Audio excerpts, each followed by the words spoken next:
Good morning everyone, welcome to SWS।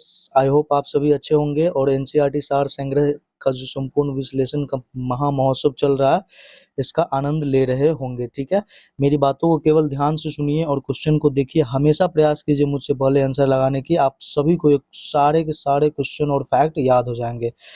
और हमेशा एक टारगेट फिक्स करके पढ़िए, छोटा टारगेट हो या बड़ा टारगेट हो उसके अकॉर्डिंग पढ़ाई कीजिए। आपकी तैयारी बेहतर हो जाएगी, बेहतर से बेहतर हो जाएगी। बस एक टारगेट को फिक्स करके पढ़िए। सेशन अच्छा लगे तो सेशन को लाइक कीजिएगा, शेयर कीजिएगा, सब्सक्राइब कीजिएगा अगर सब्सक्राइब नहीं किए हैं तो चलिए आज का पहला क्वेश्चन देखते हैं। आज का पहला क्वेश्चन क्या है? आज का पहला क्वेश्चन है, क्वेश्चन 1 है, भारतीय संविधान किस प्रकार की नागरिकता प्रदान करता है? ठीक है, भारतीय संविधान किस प्रकार की नागरिकता प्रदान करता है? ऑप्शन सुनिए। ऑप्शन ए, क्या एकल नागरिकता है, क्या दोहरी नागरिकता है, क्या क्षेत्रीय नागरिकता है या अस्थायी नागरिकता है? ठीक है, इसका राइट आंसर क्या हो जाएगा? इसका जो राइट आंसर हो जाएगा ऑप्शन ए। इसका राइट आंसर क्या हो जाएगा? ऑप्शन ए, एकल नागरिकता। ठीक है, कौन सी नागरिकता है? एकल नागरिकता। भारतीय संविधान किस प्रकार की नागरिकता प्रदान करता है? एकल नागरिकता। जैसे यूएसए में किस प्रकार की नागरिकता है? तो यूएसए में दोहरी नागरिकता है। यूएसए में कौन सी नागरिकता है? तो यूएसए में दोहरी नागरिकता चलता है।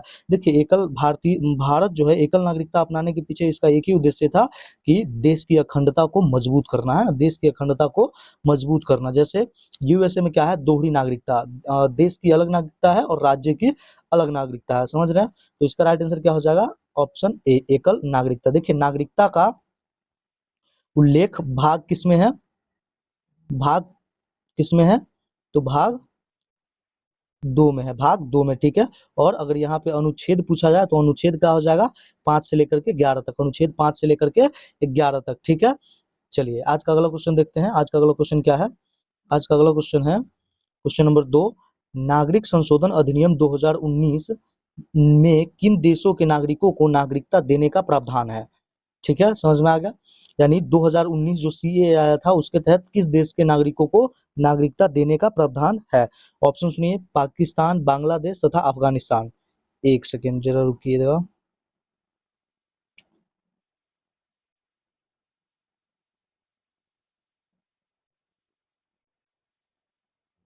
आप पेन थोड़ा सा पतला कर लिए हैं। ऑप्शन बी में है म्यांमार, श्रीलंका तथा भूटान। सी में है नेपाल, चीन तथा पाकिस्तान। या डी अफगानिस्तान, ईरान तथा इराक। इसका राइट आंसर क्या हो जाएगा? देखिए, यहाँ जो था पाकिस्तान, बांग्लादेश तथा अफगानिस्तान, इसका क्या मतलब होता है कि पाकिस्तान, बांग्लादेश तथा अफगानिस्तान में जो अल्पसंख्यक समुदाय के लोग थे, है ना, जो अल्पसंख्यक समुदाय के लोग थे, अगर वो भारत आते हैं तो उन्हें नागरिकता दे दी जाएगी। किसके तहत? 2019 सीएए के तहत। 2019 सीएए के तहत, समझे? इन तीन मुस्लिम बहुल्य देश से आए 6 धार्मिक अल्पसंख्यक, है ना, कितने अल्पसंख्यकों को? 6 धार्मिक अल्पसंख्यक। ठीक है, 6 धार्मिक अल्पसंख्यक, जिसमें पहले कौन थे? पहले थे हिंदू। पहले कौन थे? हिंदू। ठीक है, पहले कौन थे? हिंदू। ठीक है, दूसरे कौन थे? तो दूसरे थे सिख। दूसरे कौन थे? सिख। ठीक है, तीसरे कौन थे? तो तीसरे थे हमारा बौद्ध। तीसरे कौन थे? बौद्ध। ठीक है, और चौथे कौन थे? तो चौथे थे जैन। चौथे कौन थे? जैन। ठीक है, पांचवे कौन थे? तो पांचवे थे पारसी। पांचवे कौन थे? पारसी। ठीक है, पारसी। और छठे कौन थे? तो छठे थे ईसाई। छठे कौन थे? ईसाई। ठीक है, छठे कौन थे? ईसाई। ये जो 6 धार्मिक लोग हैं और जो मुस्लिम बहुल्य देश है जैसे पाकिस्तान, बांग्लादेश, अफगानिस्तान, उससे आए हुए लोगों को नागरिकता दी जाएगी। उससे आए हुए लोगों को नागरिकता दे दी जाएगी। ठीक है, जो लोग धार्मिक प्रताड़ना के कारण अगर 31 दिसंबर 2014 को या उससे पहले भारत आए थे, वे सभी इसके नागरिकता ग्रहण कर सकते हैं। ये सभी नागरिकता ग्रहण कर सकते हैं। ठीक है, चलिए तो आज का अगला क्वेश्चन देखते हैं। यहाँ इसका राइट आंसर क्या हो जाएगा? Option A. ठीक है, ऑप्शन ए। आज का अगला क्वेश्चन क्या है? आज का अगला क्वेश्चन है कि क्वेश्चन नंबर 3, भारतीय नागरिक की नागरिकता किस आधार पर समाप्त हो सकती है? ऑप्शन सुनिए, क्या परित्याग, बी में है पर्यवसान, या सी में वंचना, या उपयुक्त सभी। इसका राइट आंसर क्या हो जाएगा? इसका जो राइट आंसर हो जाएगा ऑप्शन डी। इसका राइट आंसर क्या हो जाएगा? ऑप्शन डी, उपयुक्त सभी, है ना। परित्याग, अगर कोई व्यक्ति स्वेच्छा से नागरिकता का त्याग करता है तो वो व्यक्ति त्याग करके अपनी नागरिकता खो सकता है, त्याग करके अपनी नागरिकता खो सकता है। पर्यावसान, पर्यावसान का सीधा मतलब होता है कि नागरिक का स्वतः समाप्त हो जाना है, माफ कीजिए, नागरिकता का स्वतः समाप्त हो जाना। पर्यावसान का मतलब क्या होता है? स्वतः समाप्ति, है ना, स्वतः समाप्ति, स्वतः समाप्ति। जैसे कोई भारतीय है, अगर वो विदेशों में जाकर के रहने लगते हैं तो 7 वर्ष से अधिक, ध्यान रखिएगा, ठीक है, 7 वर्ष से अधिक वो अगर विदेशों में रहता है, ठीक है, 7 वर्ष से अधिक अगर भारत से बाहर किसी भी देश में रहता है तो उसकी नागरिकता स्वतः ही समाप्त कर दी जाएगी। अगर कोई व्यक्ति, अगर कोई छात्र, कोई स्टूडेंट अगर पढ़ाई करने जाता है तो उसकी नागरिकता बची रहेगी, समझे? कोई पढ़ाई कर रहा है तो उसकी नागरिकता समाप्त नहीं होगी। समझ में आ रहा? चलिए, और अगर कोई व्यक्ति बिजनेस के सिलसिले में अगर 7 वर्ष से अधिक रहना चाहता है तो उसे वहाँ की इंडियन एम्बेसी होती है ना, हर देश में उसकी एम्बेसी बैठी होती है, जैसे इंडिया की है तो जहाँ भी जाइएगा वहाँ पे इंडियन एम्बेसी जरूर मिलेगी, तो इंडियन एम्बेसी में उसको सूचित करना होता है, इंडियन एम्बेसी में उसको सूचित करना होता है, ठीक है। और ऐसा क्यों किया, ऐसा ये नागरिकता समाप्त क्यों हो जाता है? क्योंकि भारत किसको अपनाता है? एकल नागरिकता को। किसको? एकल नागरिकता को, ठीक है, एकल नागरिकता को, ठीक है, समझ में आ गया। चलिए आज का अगला क्वेश्चन देखते हैं। अगर आप सभी को सेशन पसंद आ रहा है तो एक बार सेशन को लाइक कर दीजिएगा, ठीक है। चलिए क्वेश्चन नंबर 4 है, भारत से बाहर लगातार कितने वर्षों तक रहने पर भारतीय नागरिकता समाप्त कर दी जाएगी? जस्ट यहाँ अभी बताएं इसका व्याख्या, कितने वर्ष से? तो 7 वर्ष से। कितने वर्ष से? 7 वर्ष से। किसमें है? ऑप्शन बी में। अगर 7 वर्ष से अधिक कोई व्यक्ति भारत से बाहर रहता है तो उसकी नागरिकता स्वतः समाप्त कर दी जाती है, स्वतः समाप्त कर दी जाती है, समझे। चलिए आज का अगला क्वेश्चन देखते हैं। आज का अगला क्वेश्चन है क्वेश्चन नंबर 5, प्रवासी भारतीय दिवस कितने समय अंतराल पर मनाया जाता है? प्रवासी भारतीय दिवस कितने समय अंतराल पर मनाया जाता है? ठीक है, ऑप्शन सुनिए। ऑप्शन ए है प्रति वर्ष, बी में है प्रति 2 वर्ष पर, प्रति 3 वर्ष पर, प्रति 5 वर्ष पर। इसका राइट आंसर क्या हो जाएगा? इसका जो राइट आंसर हो जाएगा, प्रवासी भारतीय दिवस प्रति 2 वर्ष पर मनाया जाता है। कितने वर्ष पर मनाया जाता है? प्रति 2 वर्ष पर, ठीक है, प्रति 2 वर्ष पर इसे मनाया जाता है, मनाया जाता है। समझ में आ गया? चलिए, प्रवासी भारतीय दिवस कितने वर्षों पर मनाया जाता है? 2 वर्ष पर, ठीक है। और इसकी शुरुआत कब से हुई थी? इसकी जो शुरुआत है, प्रवासी भारतीय दिवस मनाने की शुरुआत कब से हुई थी? तो इसकी शुरुआत हुई थी 2003 से, 2003 से, 2003 से, 2003 से लेकर के 2015 तक, 2003 से 2015 तक प्रति 1 वर्ष पर मनाया जाता था। कितने वर्ष पर?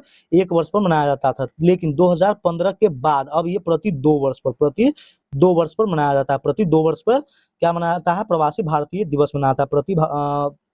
प्रवासी भारतीय दिवस मनाया जाता है, ठीक है, प्रवासी भारतीय दिवस मनाया जाता है। और यह इसकी सिफारिश किसने की थी? तो एल.एम. सिंघवी समिति, है ना, एल.एम. सिंघवी समिति ने। किसने? एल.एम. सिंघवी समिति। देखिए, एक एल.एम. सिंघवी समिति जो 1986 में बनी थी, कौन थी? 1986 में। और एक ये है 2000 में, एक ये कब बनी थी? 2000 में। और यही जो 2000 वाला समिति था, इसी के कहने पर क्या मनाया गया था? प्रवासी भारतीय दिवस, प्रवासी भारतीय दिवस। प्रवासी भारतीय दिवस क्यों मनाया जाता है? तो भारत के विकास में विदेशों में जो रहने वाले भारतीय समुदाय है, जिसे एनआरआई और ओसीआई कहा जाता है, उसको पहचान और उन्हें सम्मान के लिए, उन्हीं के सम्मान के लिए बनाया जाता है, ठीक है। चलिए आज का अगला क्वेश्चन देखते हैं। आज का अगला क्वेश्चन क्या है? आज का अगला क्वेश्चन है कि क्वेश्चन नंबर 7, पाकिस्तान से भारत को प्रव्रजन, है ना, प्रव्रजन करने वाले व्यक्तियों की नागरिकता का अधिकार किस अनुच्छेद में है? किस अनुच्छेद में है? ठीक है, अनुच्छेद देखिए, अनुच्छेद 5 में, क्या अनुच्छेद 6 में, क्या अनुच्छेद 7 में, या अनुच्छेद 8 में। मैं ऐसा करता हूँ, आपको सभी अनुच्छेद बताता हूँ, ठीक है। अनुच्छेद 5 क्या कहता है? अनुच्छेद 5 कहता है, मेरी बातों को केवल ध्यान से सुनिए, आपको सब कुछ समझ में आ जाएगा, ठीक है। अनुच्छेद 5 क्या कहता है कि जो भारत के मूल निवासी के लिए नागरिकता है ना, यह अनुच्छेद 5 किसके लिए है? तो यह मूल निवासी के लिए नागरिकता है, ठीक है, मूल निवासी के लिए नागरिकता, मूल निवासी के लिए नागरिकता, ठीक है, मूल निवासी के लिए नागरिकता। अनुच्छेद 6 में क्या है? तो अनुच्छेद 6 में है पाकिस्तान से भारत आए लोगों के लिए, है ना, किसके लिए? पाकिस्तान से भारत आए लोगों के लिए, ठीक है, पाकिस्तान से भारत आए लोगों के लिए, ठीक है, पाकिस्तान से भारत आए लोगों के लिए, ठीक है, पाकिस्तान से भारत आए लोगों के लिए, ठीक है। अनुच्छेद 7 क्या है? देखिए, अनुच्छेद 6 और 7 में कुछ ज्यादा अंतर नहीं है, सिमिलर ही है। अनुच्छेद 7 में है कि पाकिस्तान, जैसे 1947 से पहले कोई व्यक्ति पाकिस्तान चला गया, है ना, पाकिस्तान चला गया, लेकिन वो फिर से भारत में आ गया, है ना, फिर से भारत में बाद में आकर के फिर से भारत में आ गया, तो पाकिस्तान जाकर, है ना, पाकिस्तान जा करके अगर कोई व्यक्ति भारत आ गया है, पाकिस्तान जाकर के कोई वापस हो गया है, उसके लिए नागरिकता का प्रावधान किसमें है? अनुच्छेद 7 में। नागरिकता का प्रावधान किसमें है? अनुच्छेद 7 में। अनुच्छेद 8 में क्या है? विदेशों में रहने वाले, है ना, विदेशों में रहने वाले, मैं बोल देता हूँ, आप समझ लीजिए। अनुच्छेद 8 में क्या है? विदेशों में रहने वाले भारतीय मूल के जो लोग हैं, जिसे पीआईओ कहा जाता है, उसके लिए नागरिकता। अनुच्छेद 5 में क्या है? मूल निवासियों के लिए नागरिकता। 6 में क्या है? पाकिस्तान से भारत आए लोगों के लिए, ठीक है। 7 में क्या है? कि पाकिस्तान जाकर वापस आने वाले लोगों के लिए, और 8 में क्या है, विदेशों में रहने वाले भारतीय मूल के लोग, जिसे पीआईओ के नाम से जाना जाता है, उसके लिए नागरिकता। ठीक है, उसके लिए नागरिकता। समझ में आ गया?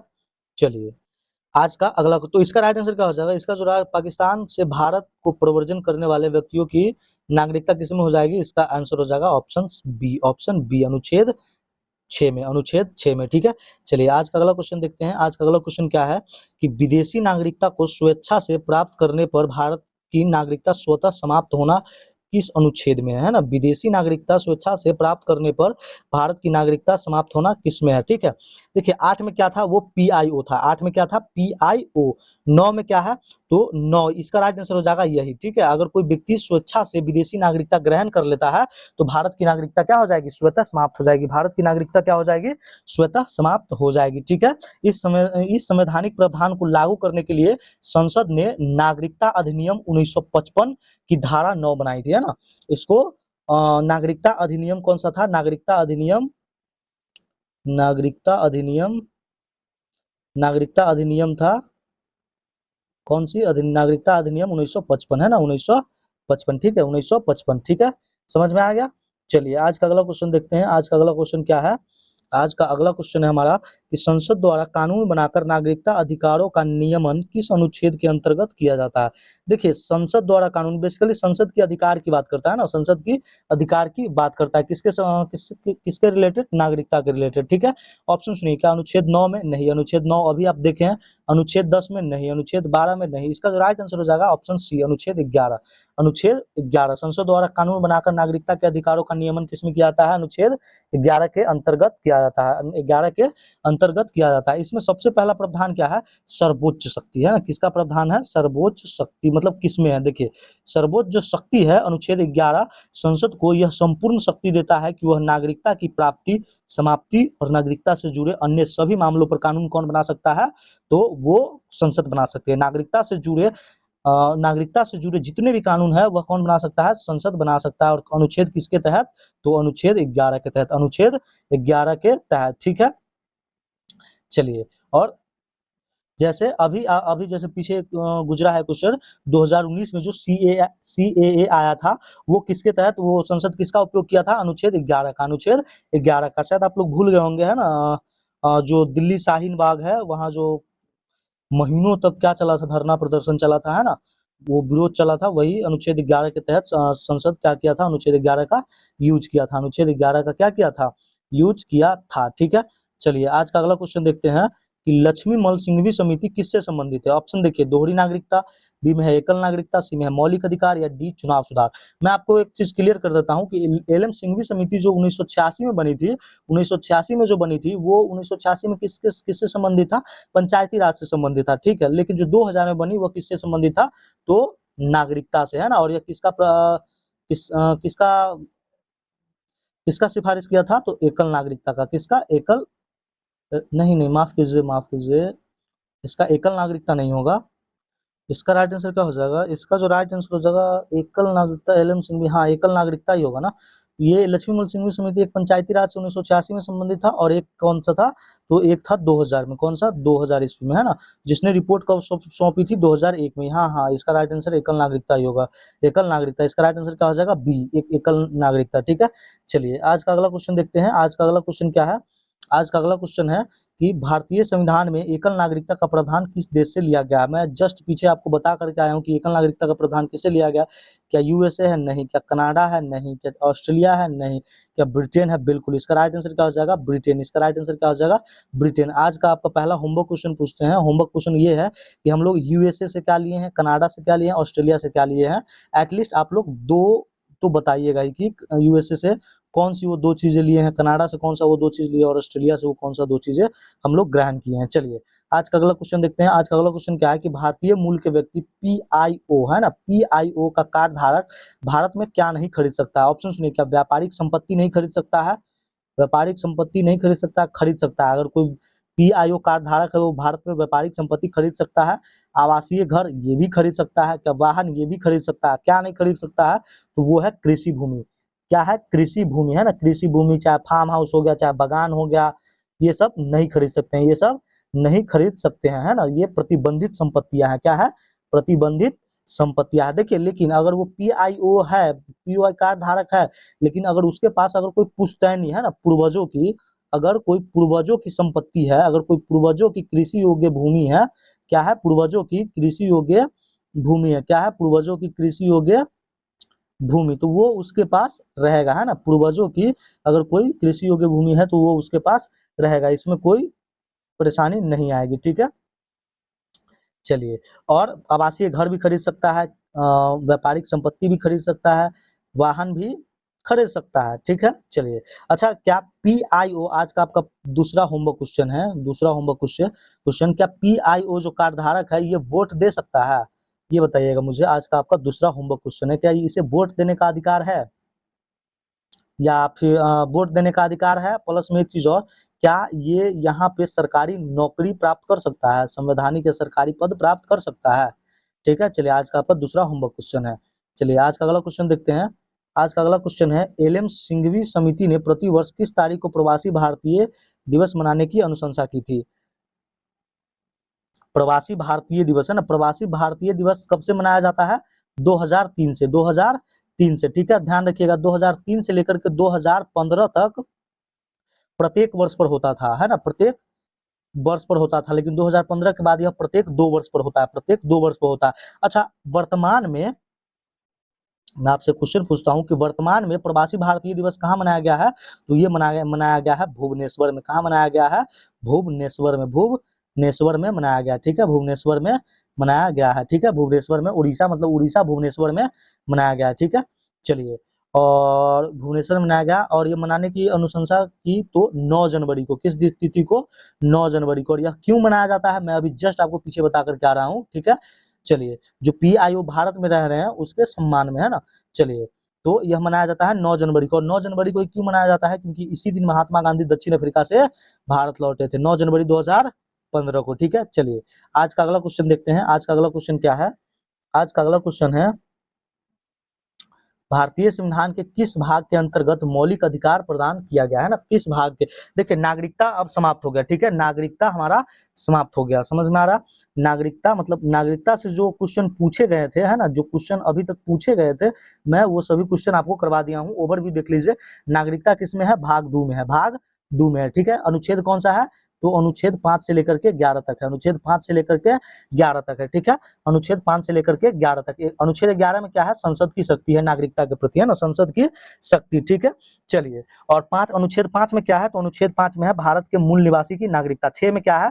कि पाकिस्तान से भारत आए लोगों की नागरिकता, ठीक है। 7 में क्या है? पाकिस्तान जाकर के भारत आए हुए लोगों की नागरिकता। 8 में क्या है? विदेशों में रहने वाले लोगों के लिए नागरिकता। समझ में आ गया?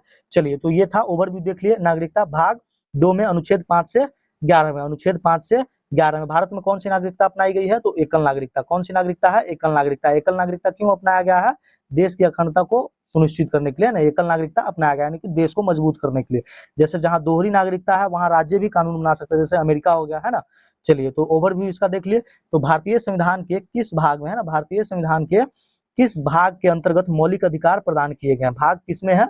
किस भाग द्वारा मौलिक अधिकार को प्रदान किया गया है? ऑप्शन सुनिए। क्या भाग 2 में है? नहीं। भाग 2 में क्या है? नागरिकता। क्या भाग 3 में है? बिल्कुल। इसका जो राइट आंसर हो जाएगा ऑप्शन बी, भाग 3 में है, ठीक है। भाग 3 में है इसका। क्या है? मौलिक अधिकार। अनुच्छेद पूछे तो कौन सा हो जाएगा? अनुच्छेद कहां से कहां तक है? तो 36, माफ कीजिए 36 कह रहे हैं, 12 से लेकर के 35 तक, है ना, 12 से लेकर के 35 तक, 12 से लेकर के 35 तक, ठीक है। चलिए, जैसे जैसे क्वेश्चन आएंगे मैं आपको इसका व्याख्या करते चला जाऊंगा, ठीक है। चलिए, तो देखिए, आज का अगला क्वेश्चन क्या है कि मौलिक अधिकार संविधान के किस अनुच्छेद में वर्णित किया गया? ऑप्शन क्या? 5 से 11 नहीं। 5 से 11 क्या है? हमारा मौलिक कर्तव्य। क्या अनुच्छेद 12 से 35? बिल्कुल, अनुच्छेद 12 से 35 का राइट आंसर हो जाएगा, राइट आंसर हो जाएगा। अनुच्छेद 36 से 51 में क्या है? तो यहाँ पर है डीपीएसपी। क्या है? डीपीएसपी क्या है? डीपी एसपी, ठीक है। अनुच्छेद 36 51, अनुच्छेद 51 का क है, क क्या है? तो हमारा है यहाँ पर फंडामेंटल ड्यूटीज, फंडामेंटल ड्यूटीज यानी मौलिक कर्तव्य। क्या है? मौलिक कर्तव्य। समझ में आ गया? चलिए, आज का अगला क्वेश्चन देखते हैं कि संविधान द्वारा मौलिक अधिकार को लागू करने की शक्ति किसे दी गई है? संविधान द्वारा मौलिक अधिकार को लागू करने की शक्ति किसे दी गई है? मौलिक अधिकार को लागू करने की शक्ति किसे दी गई है? मैं कल के ही सेशन में आपको इसका ओवरव्यू दिया था थोड़ा सा, लेकिन वो क्वेश्चन और था, बट एक्सप्लेनेशन उसका यही होगा, सेम एक्सप्लेनेशन होगा, इसमें एक्सप्लेनेशन चेंज नहीं होंगे, ठीक है। ऑप्शन देखिए, संसद को, क्या राष्ट्रपति को, क्या सर्वोच्च न्यायालय एवं उच्च न्यायालय को, या प्रधानमंत्री को। यहाँ 90% बच्चे गलत आंसर लगाएंगे। बताइए आप लोग कौन सा आंसर लगा रहे हैं इसका। संविधान द्वारा मौलिक अधिकार को लागू करने की शक्ति किसे दी गई है, बताइए आप लोग इसका आंसर क्या होगा। पढ़ लिए क्वेश्चन, बताइए। क्या संसद होगा, क्या राष्ट्रपति होगा, क्या सर्वोच्च न्यायालय उच्च न्यायालय होगा, या प्रधानमंत्री होगा। देखिए लोग अधिकतर इसका आंसर संसद लगा रहे होंगे, है ना, लेकिन उसका आंसर संसद नहीं है। इसका जो राइट आंसर हो जाएगा ऑप्शन सी। इसका राइट आंसर क्या हो जाएगा, ऑप्शन सी, सर्वोच्च न्यायालय एवं उच्च न्यायालय को। देखिए ध्यान से पढ़िएगा ना, तो अधिकार को लागू करने की बात कर रहा है। किसकी बात कर रहा है, लागू करने की। तो लागू कौन करता है, सर्वोच्च न्यायालय एवं उच्च न्यायालय। और अगर यहाँ पर संशोधन या बनाने की अगर बात करता है तो वो कौन करेगा, तो वो हमारा संसद करता है। वो कौन करता है, संसद करता है। लेकिन लागू करने की बात क्या है, तो हमारा सर्वोच्च न्यायालय एवं उच्च न्यायालय। सर्वोच्च न्यायालय आर्टिकल 32 का उपयोग करेगा, जिससे क्या कहता है, संवैधानिक उपचारों का अधिकार। और उच्च न्यायालय हमारा किसका उपयोग करेगा, तो आर्टिकल 226 का उपयोग करेगा। आर्टिकल 226 का उपयोग करता है कौन, हमारा उच्च न्यायालय। समझ में आ गया। चलिए, और लागू कौन करता है, सर्वोच्च न्यायालय एवं उच्च न्यायालय, ठीक है। 32 और 226 के तहत, 32 और 226 के तहत। समझ में आ गया। चलिए, तो यहाँ अच्छा एक चीज और समझिए, आप हमेशा एक चीज समझते होइएगा, जैसे केशवानंद भारती बनाम भारत संघ का जो मामला आता है, वही जो केशवानंद जी मठाधीश थे और उनकी मठ की जो जमीन थी वो अधिकृत करने की कोशिश कर रहे थे केरल सरकार, जिसके बाद ये केस हुआ था। तो वहां पे एक चीज समझते होइएगा कि संविधान के प्रस्तावना में संशोधन किया जा सकता है, लेकिन मूल ढांचा में नहीं, है ना। अब वहां पर एक चीज हमेशा पढ़ते हैं कि मूल ढांचा में नहीं। बेसिकली ये मूल ढांचा है क्या, क्या कोई जानते हैं मूल ढांचा के बारे में। तो मूल ढांचा क्या है, देखिए तो मूल ढांचा में आता है हमारा मौलिक अधिकार, और भी बहुत चीजें आती हैं। तो ये हमारा कौन सा आता है, तो मौलिक अधिकार कौन सा है, मूल ढांचा ही है। मूल ढांचा ही है, संसद इसे बदल नहीं सकती है, संसद इसे बदल या समाप्त नहीं कर सकती है। समझ रहे हैं। चलिए आज का अगला क्वेश्चन देखते हैं। आज का अगला क्वेश्चन क्या है कि भारतीय संविधान के अनुच्छेद 13 का मुख्य उद्देश्य किसके संदर्भ में संविधान की सर्वोच्चता सुनिश्चित करता है। देखिए क्वेश्चन आ ही गया। ऑप्शन देखिए, मौलिक अधिकार, सी में है डीपीएसपी, सी में है मौलिक कर्तव्य, या राजकीय नीतियां। इसका राइट आंसर क्या हो जाएगा, इसका जो राइट आंसर हो जाएगा ऑप्शन ए, मौलिक अधिकार। क्या हो जाएगा हमारा, मौलिक अधिकार। क्वेश्चन को पढ़िए तो आंसर ऑटोमेटिक समझ में आ जाएगा कि संविधान के अनुच्छेद 13 की मुख्य उद्देश्य किसके संदर्भ में संविधान की सर्वोच्चता सुनिश्चित करता है, तो वो है हमारा मौलिक अधिकार, है ना, मौलिक अधिकार, ठीक है। अनुच्छेद 13 यह स्पष्ट करता है कि भारत में मौलिक अधिकार क्या है, सर्वोपरि है, और संसद या कोई भी राज्य सरकार ऐसा कोई कानून नहीं बना सकती है जो मौलिक अधिकार को कम करता हो या छीनता हो, ठीक है। और इसके मुख्य प्रावधान बहुत सारे हैं, जैसे न्यायिक समीक्षा, है ना, जुडिशियल रिव्यू, जुडिशियल रिव्यू, ठीक है, जुडिशियल रिव्यू, समझे, जुडिशियल रिव्यू, ठीक है। उसके बाद क्या है, संविधान पर पूर्व कानून, है ना, पूर्व कानून। उसके बाद क्या है, उसके बाद है आर्टिकल 13 का 2, जो पूर्व के बाद क्या है, बाद का कानून, है ना, बाद का कानून, ठीक है। चलिए आज का अगला क्वेश्चन देखते हैं। आज का अगला क्वेश्चन हमारा क्या कह रहा है, आज का अगला क्वेश्चन है क्वेश्चन 18 कि भारतीय संविधान में समानता के अधिकार का विस्तार किस अनुच्छेद में है, किस अनुच्छेद में है। ऑप्शन सुनिए, क्या अनुच्छेद 14 से 18 है, क्या अनुच्छेद 19 से 22 है, क्या अनुच्छेद 23 से 24 है, 25 से 28 है ना। इसका राइट आंसर क्या हो जाएगा, इसका जो राइट आंसर हो जाएगा अनुच्छेद 14 से लेकर के 18 तक, अनुच्छेद 14 से लेकर के 18 तक। 19 से 22 में क्या है, तो इसे स्वतंत्रता का अधिकार, है ना, ये अनुच्छेद किसमें, मतलब इसमें क्या है, स्वतंत्रता का अधिकार, स्वतंत्रता का अधिकार। अनुच्छेद 25 से 28 क्या है, धार्मिक स्वतंत्रता, क्या है हमारा, 25 से लेकर के 28 तक धार्मिक स्वतंत्रता। 23-24 में क्या है, बाल श्रम निषेध, क्या है, बाल श्रम निषेध, ठीक है। चलिए, और एक चीज यहाँ पर समझिएगा, अनुच्छेद 14, है ना, अनुच्छेद 14 से लेकर के मैं आपको कुछ चीजें मैं हिंट दे रहा हूँ, आप समझ लीजिएगा। अभी अनुच्छेद अनुच्छेद चल रहा है 14 से लेकर के 18 तक, है ना, 14 से लेकर 18 तक, ठीक है। 14 से 18 में क्या है, अनुच्छेद 14 में क्या है, सबसे पहले समझिए। अनुच्छेद 14 क्या कहता है, कानून के समक्ष समानता, है ना, कानून के समक्ष समानता, कानून के समक्ष समानता, ठीक है, कानून के समक्ष क्या है, समानता, अनुच्छेद 14, ठीक है। दूसरा हमारा देख लीजिए अनुच्छेद 15। अनुच्छेद 15 में क्या है, अनुच्छेद 15 में है भेदभाव, है ना, क्या है, भेदभाव पर रोक, है ना, भेदभाव पर रोक, ठीक है। 16 में क्या है, तो 16 में है हमारा 16 में क्या है, अवसर की समानता, अवसर की समानता। अवसर देखिए, अवसर की समानता से क्या समझते हैं, अवसर की समानता यानी नौकरियों में समानता है, नौकरियों में समानता। वो अलग बात है कि नौकरियों में समानता है नहीं। चलिए, नौकरियों में समानता कहाँ से आएगा, आधे से अधिक सीट तो बिक जाते हैं ना, ये जो नेता है चोर हो गए हैं सारे के सारे, आधा से ज्यादा सीट बिक जाता है। आप समझिए मेरी एक बात को, 2 मिनट समझ लीजिए, पढ़ना तो है ही। माफ कीजिए, थोड़ी सी खांसी हो गई है। चलिए, देखिए क्या है, हम आपको बताते हैं। BSSC जो है, बिहार बिहार सरकार जो कंडक्ट करवाती है, इसमें जानते हैं 25 नंबर जो है संविदा वेटेज है। क्या है, संविदा वेटेज, संविदा वेटेज है, ठीक है, संविदा वेटेज है। अच्छा एक बात बताइए, संविदा वेटेज की आवश्यकता किसको है? हम्म, ये 25 नंबर किसे दिया गया है, क्या आपको पता चलेगा? आप परीक्षार्थी हैं, आप स्टूडेंट है, आपको पता चलेगा कि ये किसको कितना नंबर दिया गया है? ये धांधली ही है ना, ये पूरी की पूरी क्या है, ये धांधली है, सेटिंग है। यानी जो पैसे देगा या फिर जिन नेताओं के है ना जो बच्चे होंगे, उन सबको ये 25 का 25 नंबर मिल जाएगा, संविदा वेटेज, बिना किसी क्वेश्चन को बनाए बनाए, है ना। बताइए ना, ये क्या है, ये जरूरी है? एक भी गरीब छात्र जो होगा ना, उसको ये नंबर नहीं मिलने वाला है ना। यही तो कारण है, देश हमारा कहाँ से कहाँ पहुंच गया। चलिए छोड़िए उन चीजों को, आते हैं हम लोग अपने टॉपिक पे। अगर आप उस पर बात करेंगे ना, तो क्या पता मुझे कल जेल जेल में डाल देगा अभी उठा करके, है ना। यही चल रहा है, आप सवाल पूछोगे आपको जेल हो जाएगी। चलिए देखते हैं, आते हैं हम लोग अपने टॉपिक पे। क्या है, 16 अवसर की समानता। 16 में क्या है, अवसर की समानता, ठीक है। चलिए 17 में क्या है, 17 में क्या है, तो अनुच्छेद 17 में क्या है, अनुच्छेद 17 है अस्पृश्यता का अंत, अस्पृश्यता का अंत, ठीक है, अस्पृश्यता का अंत, अस्पृश्यता का अंत। देखिए, अस्पृश्यता का अंत का मतलब क्या हुआ कि छुआछूत का अंत, है ना, अनटचेबिलिटी को दूर करना। उसके बाद क्या है, अनुच्छेद 18, अनुच्छेद 18 में क्या है, उपाधियों का अंत, उपाधियों का अंत, है ना, उपाधियों का अंत, उपाधियों का। अच्छा, उपाधि आप लोगों में से कितने लोग जानते हैं उपाधि किसे कहा जाता है? उपाधियों का अंत, उपाधियों का अंत का मतलब क्या होता है कि जैसे उपाधि होता है, जैसे पहले आप सुनते होइएगा राजा धीराज, है ना, राजा धीराज, है ना, राजा, राजा धीराज, महाराज, है ना, महाराज, ये सब क्या है, उपाधि है ना। तो इन सबको आप कोई भी नागरिक धारण नहीं कर सकता, कोई भी नागरिक धारण नहीं कर सकता। चलिए, समझ में आ गया। चलिए, और यहाँ और क्या था, 18 में उपाधियों का अंत, अस्पृश्यता समझ में आ गया, छुआछूत का अंत, ठीक है।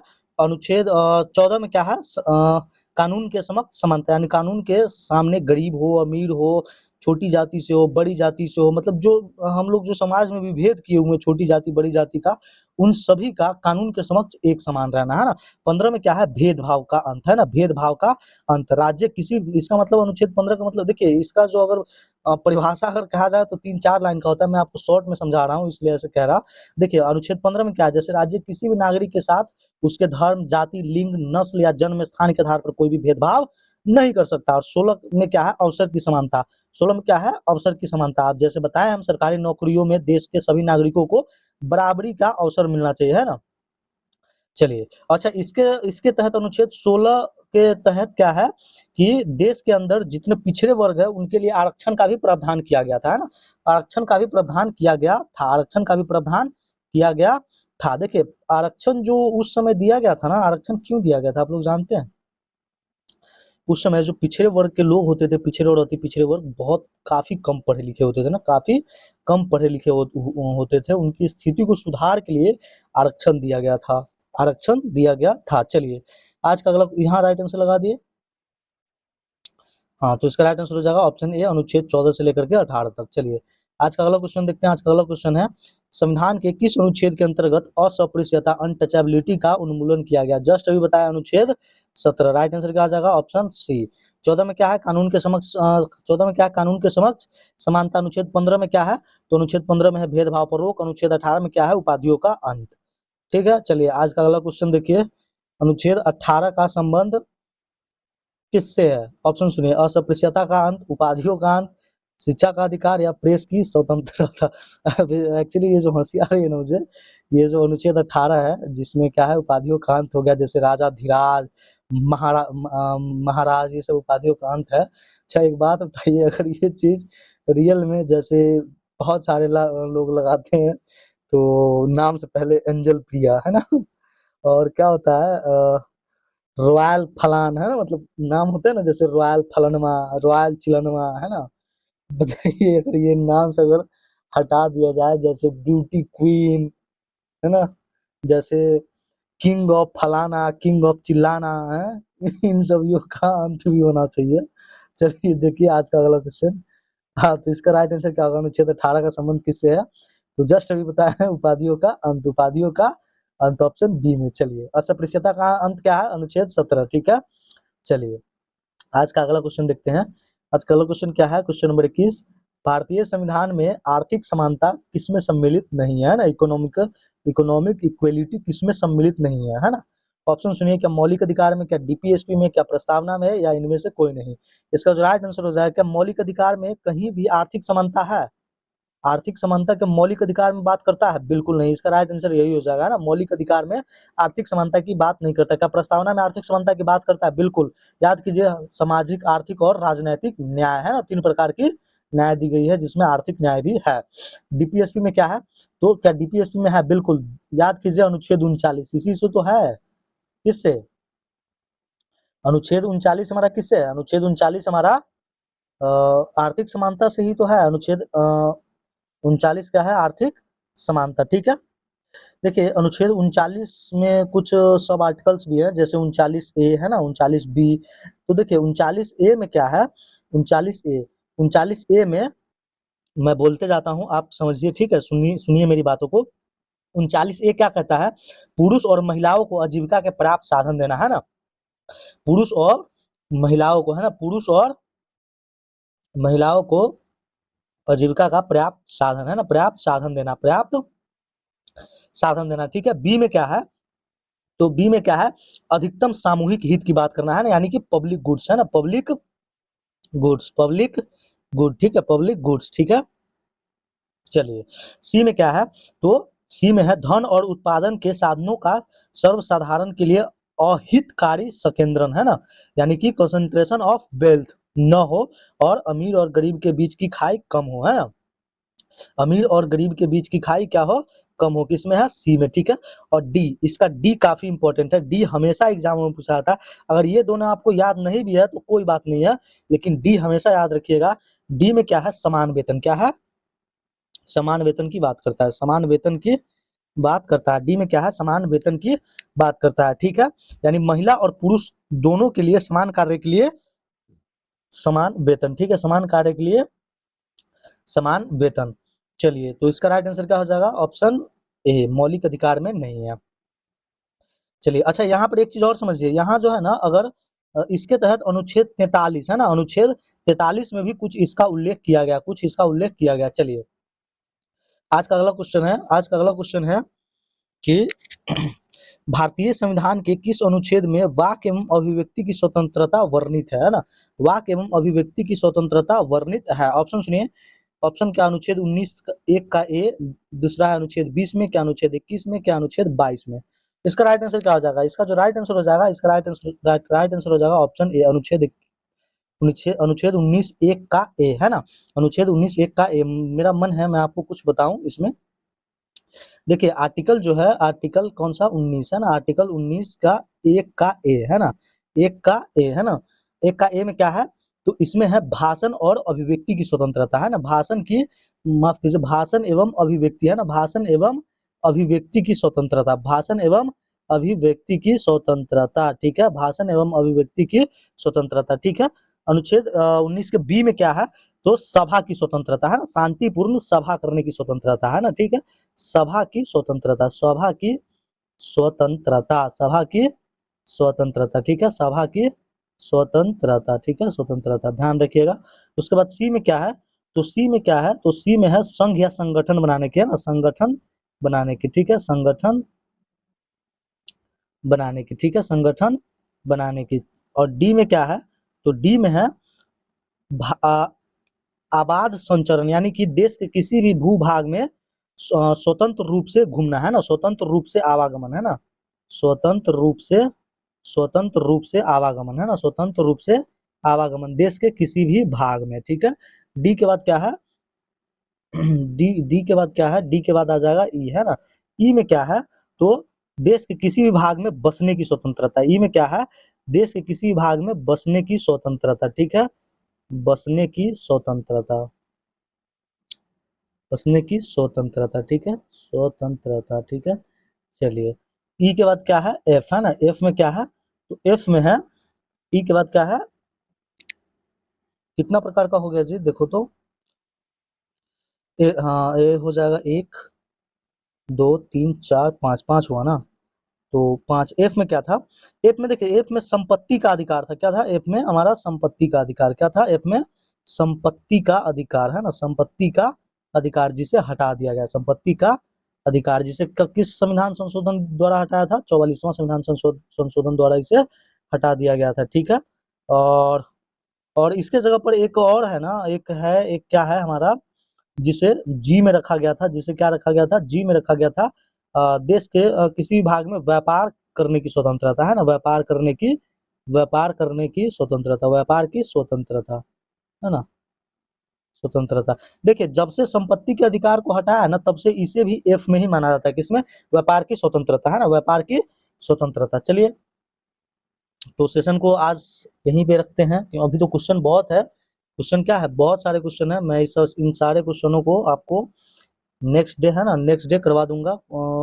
समय ज्यादा हो गया, समय का पता ही नहीं चला कैसे निकल गया, है ना। जबकि कोई भी एक्स्ट्रा बातें नहीं करता हूँ मैं आप लोगों के साथ, कभी भी नहीं देखे होंगे मैं, शायद ही आप लोगों के साथ कभी कोई गप्पे वाली बातें की होगी मैंने। चलिए, देखिए, मैं प्रतिदिन इस स्लाइड को लाता हूँ, बट समय ज्यादा होने के कारण इसको करवा नहीं पाता हूँ, बट मैं आज करवा कर जाऊंगा, चाहे जितने समय हो जाए। चलिए, देखिए, सबसे पहला क्वेश्चन देखिए, संगठन स्थापना और क्या है, संस्थापक, क्या है, संस्थापक। मित्र मेला जो संगठन था वो कब स्थापना हुआ था, 1899 में, किसके द्वारा, बीडी सावरकर और गणेश सावरकर के साथ, ठीक है। भारत माता सोसाइटी 1904 में, अजीत सिंह व अम्बा प्रसाद। ढाका अनुशीलन समिति 1905, प्रमथ मित्रा व पुलिन दास, है ना। देखिए, ढाका अनुशीलन समिति तो 1905 में, लेकिन अनुशीलन समिति कलकत्ता 1902 में ही प्रमथ मित्रा पी मित्रा के द्वारा ही किया गया था, ठीक है। अभिनव भारत समाज 1904, बीडी सावरकर। अनुशीलन समिति 1907, वारिंद्र घोष, जतीन्द्र बनर्जी, प्रबोध मित्र, पुलिन दास और सतीश चंद्र बोस। मैं आपको कल ही बताया था ना, कल की सेशन में, कि ये जो अनुशीलन समिति है इसकी कई सारी शाखाएं बनी, जैसे 1907 में यहाँ दिया है ना, 1913 में पटना, है ना, अनुशीलन समिति सचिंद्र नाथ सन्याल द्वारा। चलिए, युगांतर, युगांतर का अंजुमाने मोहिबाने वतन 1907, 1907, है ना। बीके घोष, भूपेंद्र दत्त और सरदार अजीत सिंह। हिंदुस्तान रिपब्लिकन एसोसिएशन 1924, सचिंद्र नाथ सन्याल, राम प्रसाद बिस्मिल और योगेश चंद्र चटर्जी। मुख्य इसमें कौन थे, सचिंद्र नाथ सन्याल, ठीक है। आप लोग को लग रहा होगा मैं ये इतने हार्ड लग रहे होंगे आपको, बट ये एनसीईआरटी का ही है, ये पूरा का पूरा एक टेबल है जिसे मैंने खुद से बनाया है। उसका टेबल थोड़ा सा टेढ़ा मेढ़ा था, जिसे मैंने सही करके आपके समक्ष लाया हूँ, ठीक है। ये एनसीईआरटी का है, इसको याद कर लीजिएगा। उसके बाद क्या है, नौजवान सभा 1926, भगत सिंह, कौन, भगत सिंह। और इसके बाद क्या है, Hindustan socialist republican association 1928, Chandrashekhar Azad, है ना। चलिए, नेक्स्ट में क्या है, ये विदेशों में जो क्रांतिकारी संगठन था, इंडिया होम रूल सोसाइटी कहाँ था, 1905 लंदन में, है ना, Shyamji Krishna Varma. India independence league 1907, Taraknath Das. Ghadar party 1913, Lala Hardayal, Ramchandra Barkatullah और Sohan Singh Bhakna. Hind association 1913, Sohan Singh Bhakna. Azad Hind Fauj 1942, Raja Mahendra Pratap. Indian independence league 1942, Rash Bihari Bose. और इंडियन इंडिपेंडेंस लीग 1942, ये सेम ही है ना। तो ये था आज का आपका सेशन, कैसा लगा सेशन बताइएगा जरूर, ठीक है। और यदि आप चाहते हैं क्लास का लेटेस्ट अपडेट आपको मिले, तो आप टेलीग्राम ऐप से जुड़ सकते हैं, इसके कमेंट सेशन में मैं पिन कर देता हूँ, उसमें जुड़ जाइएगा। और सेशन अच्छा लगा हो तो लाइक शेयर सब्सक्राइब कर दीजिएगा, अगर ना किए हो तो आपका एक लाइक हमें काफी मोटिवेट करता है, काफी ज्यादा मोटिवेट करता है अच्छे से अच्छे क्वेश्चन लाने के लिए। देखिए, एक्चुअली आज का जो सेशन रहा है ना, वो पॉलिटी से ही रहा है। मैं नेक्स्ट डे देखता हूँ, जैसे होगा मैं वैसे करवा दूंगा, ठीक है। तो कैसा लगा सेशन बताइएगा जरूर, अगर कुछ सुधार करने की आवश्यकता हो तो वो भी बताइएगा, ठीक है। टेलीग्राम से जुड़ जाएंगे सभी लोग। चलिए, आज का सेशन यहीं समाप्त करते हैं। Thanks for watching.